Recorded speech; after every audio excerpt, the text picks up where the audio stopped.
Dathoi, nangi namuna tawse. Adumna honglakani haiba thajarudeko. Haukiba matamdo ningsinglubada duchumbu phawi. Dathoi ki wahi kayada aida nusi wahi dikada thajaruba. Dathoi bu nusi zakiba. Matamdugi wari hojikti loikre hokre hokhiba matamdugi nuksibagi warido hodokluraga kedarudoino. Dathoi, nang aibu nusiba macheda bata faudabro. Ai nang bu nusiye, nang aibu nusi haikiba daine. Dathoi, nang adumaina tawbado ai yamna waye. Fauti ai nangbu nuksiba mache mata fauti kaigino nangna aduk yamni ikai khangridubo nupa amana nuksidri pamdre haibisida nangna aduk yamna wacha thoknise kaigino ha kaigino ba.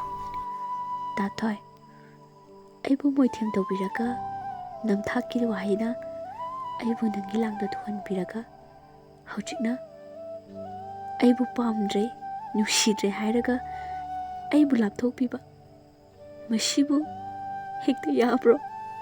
Madudi nang aina yanabadugi tawkhiba thabakni haukraba loikraba wari singdo nang yam hodukningbro ha aidi nang pamdre supam pamdre khangaba.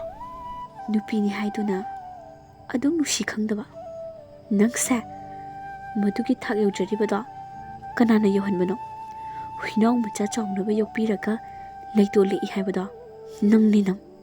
Sana Kanaki sana no aina isagi pangal losing yengdaba makai ahing kaya tumdana thabak suraga maduda phangakkiba senduna nangbudi mi oirabadi khanduna honajakiba ngasina nangbu sembirakkiba misak amabu kauthoklaga ahenbi kana uraga namai onsinkiba.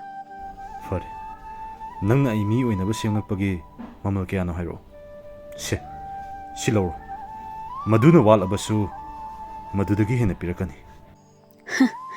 Nangse matam amada aibu nusibikiba aigi dathoido maduniko phare nangi apamba lambida khong thangkibada khonglo panlodana cheksinna chatpiyuko adubu ngasi haiba numisidagi aigi sakse amuk hana nakhoigi mangdo lararoi.